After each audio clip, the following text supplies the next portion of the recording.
Hello, everybody. I don't call this a podcast or anything like that, but welcome to my new video. Usually just ranting about things that my mind is always busy thinking about. And one of those things, honestly, is in 2023, I'm going to be 50 years old. Actually, my birthday's coming up, February 9th. But it's so much more than that. It just means like, what have I accomplished up till now? And honestly, I have spent so much time trying to safeguard my children from their own father, trying to give them opportunity to stand and trying to just fix what my ex-husband did wrong, that I lost myself in that.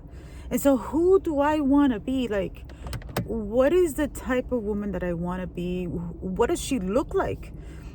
I want to embody that now. One thing that we should look at as women is how our relationships are. Maybe change those a little bit. Like, I learned that my sons are adults and that I need to now allow them to just grow and foster hope for the future and just stand there. If they need me, they'll call up on me to help them. But in the meantime, I'm going to take that time for myself. So my relationship with men, and I said men like I've had a long list, but I dated this one person for 5 years and he was emotionally unavailable. And I tried, because I'm the type of person that I will turn every rock to see if there's something there, to give time. And I want to say to him, thank you for being in my life, for giving me your time and helping me, because as many of you know, I am a survivor of domestic violence. And no, I don't want to wear it like a flag, but it's important to depict how do you get out of this fucking thing, right? Especially because I've lived it for almost 30 years. It's just a long time. And there's no real laws to kind of safeguard somebody like me. So, because I didn't have a black eye, and we can talk about that further later. But we talk about relationships, like your relationship with men. And again, I had one person that I saw for the last 5 years, and I am so thankful. And I wish it would have worked out. 100% I would have loved to stay with him, because I just saw myself growing old with him. I saw myself just in love. And till this day, I can tell you that I am in love. But I also think that when somebody chooses something, you have to respect what they choose. And so, yes, it has taken me a long time to understand that. But you don't love people the way you want to love them. You love people the way they want you to love them. And Maya Angelou said, understand who they are. And I'm paraphrasing. Understand who they are the first time they show that to you. And sometimes, because I'm human, because I'm older, I'll tend to put in more time and effort. And also because a lot of people don't think this is important, but I kind of think it is, a little bit of that sense of, who I am and the parts of me, right? If I were to just open them, the boxes, and say, who is Macy? And I am a caretaker by nature, and I will stay in a bad relationship because that's what I know. At the same time, you want to be able to not be so cold after you live through domestic violence that you will not let anyone in. So it's kind of a balance all the time, checks and balances.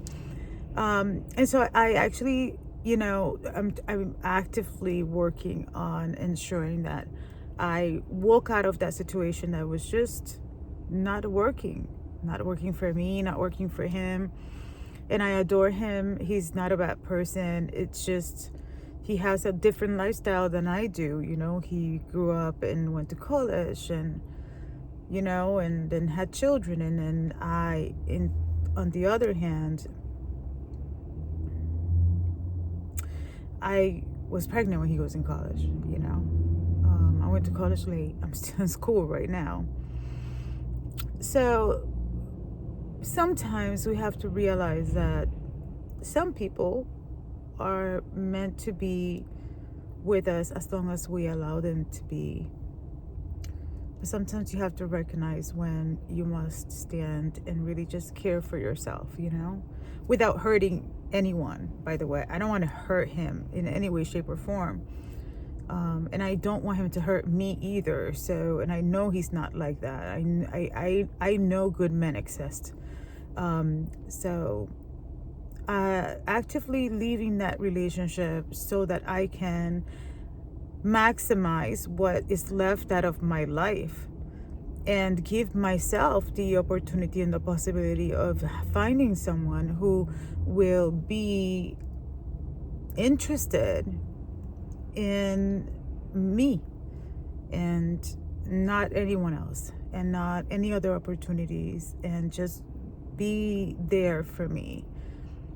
And I want to equally be there for him. And so I'm not eager to run and get into another relationship because I'm terrified, but I'm also very cognizant that if I don't do it, if I don't date, if I don't go out, if I don't impulse myself, it's a good chance I probably will stay alone, because I've seen it happen in my family. You know, I have some aunts that never remarried and stayed alone and they're happy. And so I have that type of example, you know.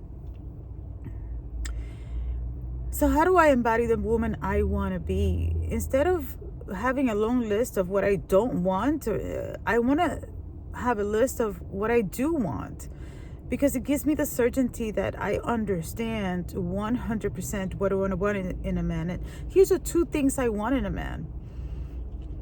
I want to feel safe. I'm just a woman, a regular woman. You know, I was raised in an island back in time in which, you know, men took precedence, and I don't mind a man leading. It's almost like what I'm used to. A person that can be open-minded so that we can discuss things and come up with agreements. But I love a man that leads. And so yes, I would like to date, and yes, the two things I want in a man is security, and I want him to be present. I mean, I don't think I asked for much either.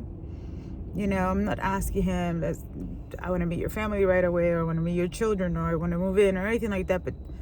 But I need those two things in a man. So there goes my list, or the beginning of my list of what I want as a woman in the year 2023. And what is that best version of me that I can give to myself? Because if I'm okay, everybody else is going to be okay. So yeah, that's my morning rant.